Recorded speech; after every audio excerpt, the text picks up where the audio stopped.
welcome to the December edition of Retail World Report. What are we going to be looking at this month? Well, it's Christmas, and especially this is a major event in the Northern Hemisphere.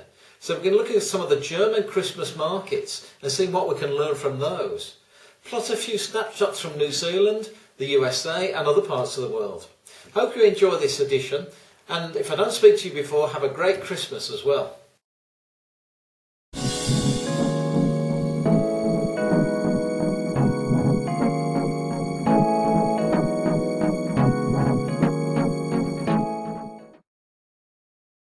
Well, in December, you think of retailing, you've got to think of the German Christmas markets. Germany's done a brilliant job in showing how you can develop the tourism and the retailing during the month of December. These markets go for about a month and trade for 7 days a week. You've got major markets in Nuremberg, in Cologne, in Frankfurt. In fact, there's competitions to who's got the best market. There are medieval markets and there are markets in the city centres. We're actually at the Kassel market, which is about 150 kilometres north of Frankfurt. It's one of the medium-sized Christmas markets. This market is split in two. Now, what makes a difference about a Christmas market is it's about tourism. This is one of the interesting phenomena that's been developed in the German market, is they've created this tourism attraction around Christmas retailing. So what you get is a combination of the circus, the fun fair, food courts and the retailing entertainment. You've got street theatre as well. So it's very much one of those events for the whole family. The markets open about 9 o'clock in the morning and go through till 10, 11 o'clock at night. As you can see, it's winter. They've had some heavy snowfalls in this part of the world, which creates some of the atmosphere as far as the markets are concerned. So I want to show you some of the ideas that you get in Christmas markets, because I think it's important when you're developing the market, you look at all the aspects. What we learn in Christmas markets can be implemented into other times of the year in other retail situations. So think about the theatre and how you can bring some tourism into your marketing situation. The German Christmas markets may have the answer for you. Kassel is a town in Germany about 140 kilometres north of Frankfurt. Came here to look at the Christmas markets, but while we were here, good time to look at the shop windows. They really put their displays for Christmas together exceptionally well. But there's one store that really took my attention, and it was WE, a fashion shop. I often talk about letting your consumers do your marketing for you. I love the way they've got their consumers to give them some ideas and use them as promotions on the window. Time to party. We say, no glitters, no glory, and the name of the people there. It's interesting the way we can take comments from our consumers and use them as marketing tools for our businesses. How can you do this? How can you take comments from your consumers and use them as a major marketing tool to help your business?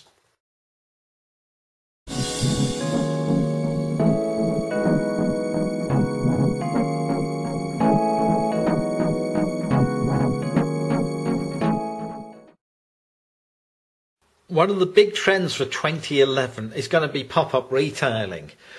But where do you go to see really the leading edge pop-up retailing? Well, it's got to be the Christmas markets. Now, most of us think about the German markets, but according to Budapest, they have one of the leading Christmas markets in the world. And in fact, they think they're leading in many areas as far as pop-up retailing is concerned. So what can we learn about pop-up retailing by visiting the Budapest market? Well, I think the important thing is to make it really work, you've got to look at the entertainment, the education and the retailing. And Budapest puts together some great entertainment and refreshments, so they know about creating the experience for the consumer.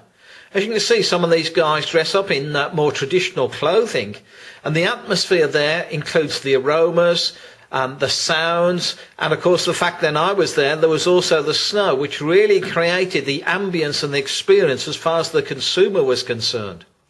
So think about pop-up retailing and think about how you can provide the whole experience for the consumer. This is going to be a trend for the next 12 months.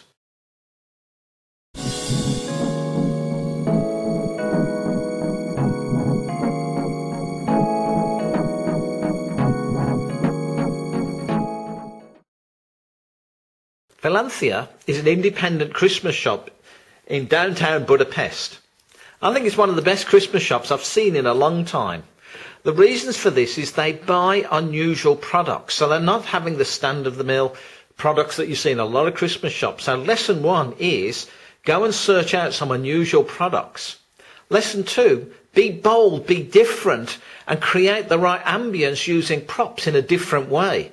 And this shop goes very bold in the way it uses its displays. And number 3, create the full atmosphere.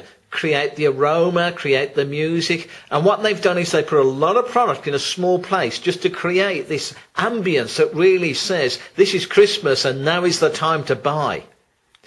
I hope to be able to look at other shops like this in the not too distant future. And I hope this has given you some ideas on what you can do in creating that special event in your store.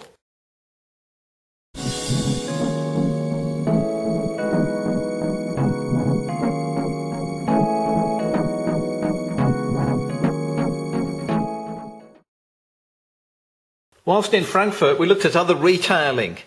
Frankfurt is about the size of Birmingham in the UK, and it's a very advanced city, a very modern city.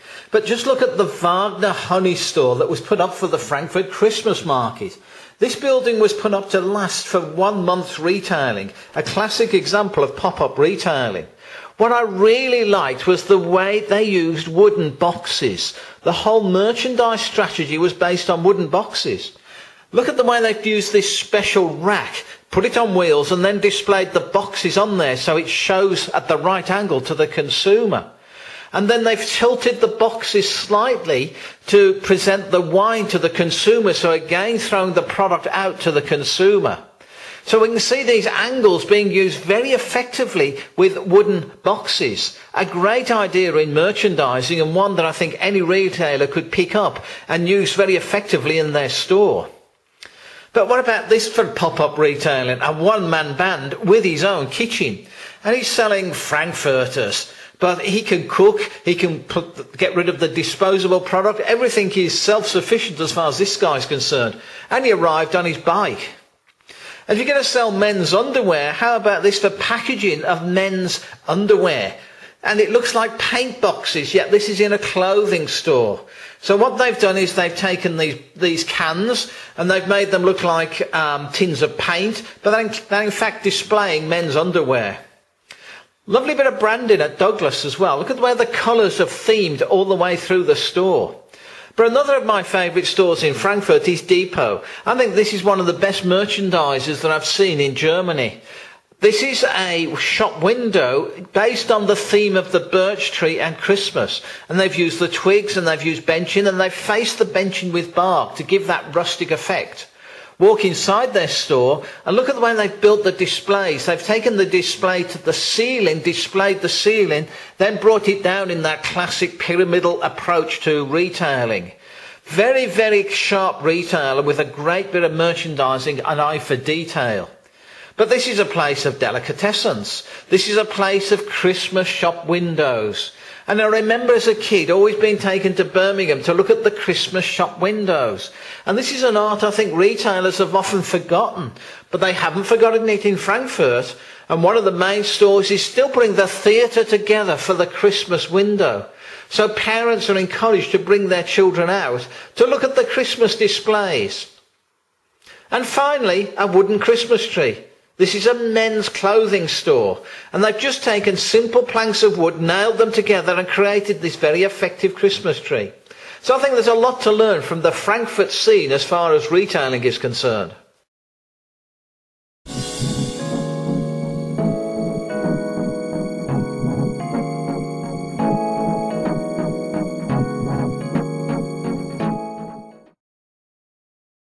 Well, it's a lean nature shop in Antwerp and in Belgium.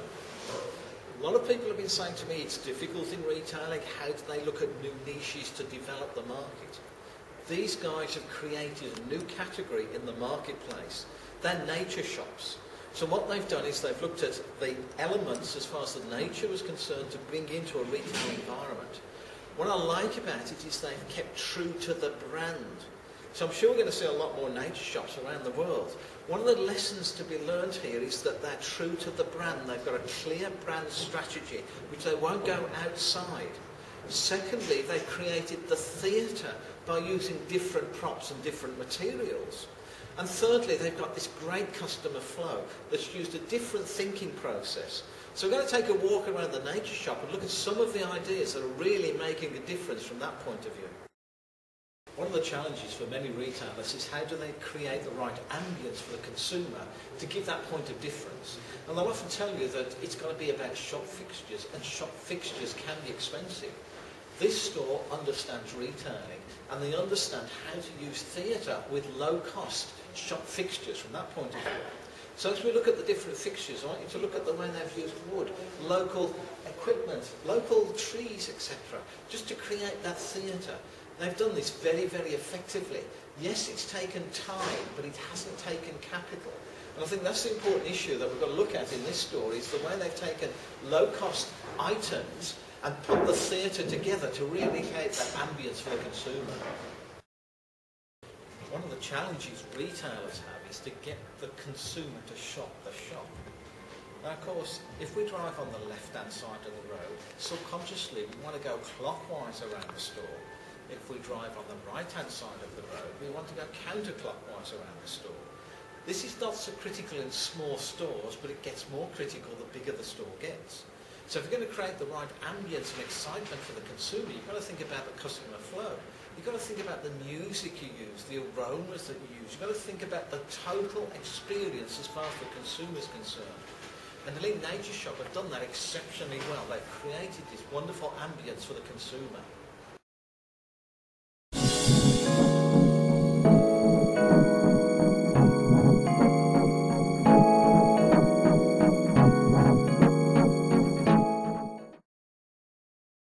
What's been happening in retailing this month? Well, Christmas, and everybody's looking at that Christmas shopping season. And Manic Monday has just occurred in the UK, which is the last Monday in November. Now, it's called Manic Monday because this is the last day that UK gets paid on a monthly payment before the Christmas period. And what's going to happen is that it's going to be the busiest online shopping day that the UK has seen. And this highlights how important online shopping is becoming in the marketplace from that point of view. Now, if we look at retailing itself, there's been some complaints about the heating in shops. UK especially has gone through a very cold spell. And they've been putting shops at 25 degrees centigrade when the optimum temperature for a shop is 21 degrees centigrade. So there's been a movement to try and bring sustainability as far as temperatures are concerned in shops. So it's well worth looking at the temperatures that you've got in your business. And the consumer is getting a bit critical of the fact that heating is in the shops and the doors are open with that heating coming out. Plus, there's a book that's come out and it's called Spend Shift.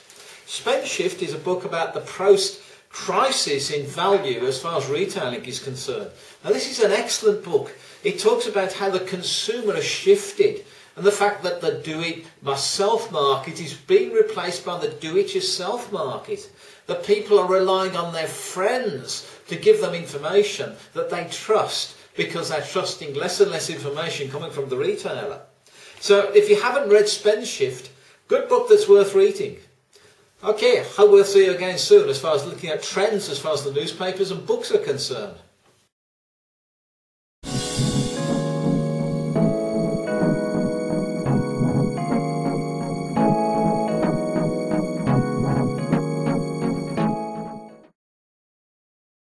At the end of November, I had the opportunity to drop into New Zealand for a couple of days.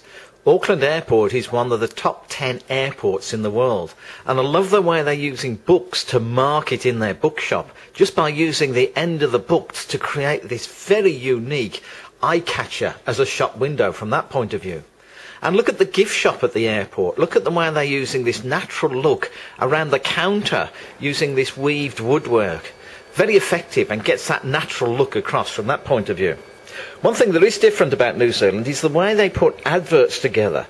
I love the People's Wine. This was designed by an artist as far as the packaging and the advert was concerned. And it really gives that local, fresh feeling as far as marketing is concerned. And then if you look at some of the Kiwi beer, the beer that took over the government, the untold story. I'm a great believer in storytelling, and it's lovely to see how DB Export Beer has been getting the message across in the airline magazines. So just 4 unique ideas from this part of the world.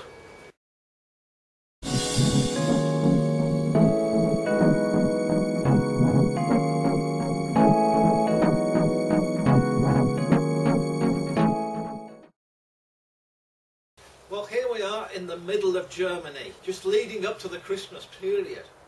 December has been an interesting month in retailing.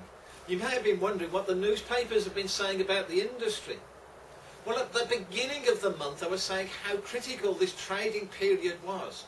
Retailing in 2010 has been a difficult period, and many retailers were looking forward to an excellent Christmas to get the season going.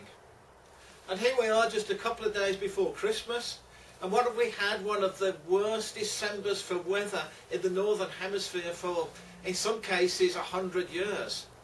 Here in Germany, the roads are blocked, same in the UK. Now this has meant that retailers have had a difficult month because the consumers couldn't even get to the stores. So that hope that we had at the beginning of the month has ended up with it being a difficult trading month for many retailers in many parts of the world. So 2010 has been a difficult year for retailers. What will happen in 2011? Again, I feel we're going to have a challenging year ahead.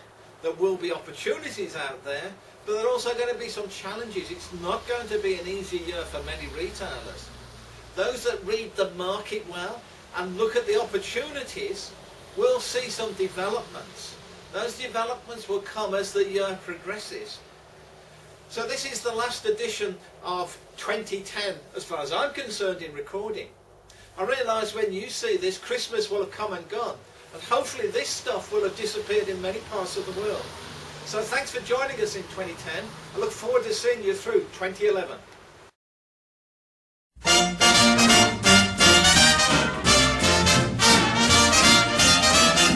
You better watch out, you better not cry, you better not pout, I'm telling you why. Santa Claus is coming to town. With little tin horns, little toy drums, Rudy Toot Toots and Rum-a-Tum-Tums, Santa Claus is coming to town. He sees you when you're sleeping, and he knows when you're away. He knows if you've been bad or good, so be good for goodness sake. You better watch out. You better not cry. You better not pout. I'm telling you why. Santa Claus is coming. You mean the big fat man with the long white beard? He's coming to town.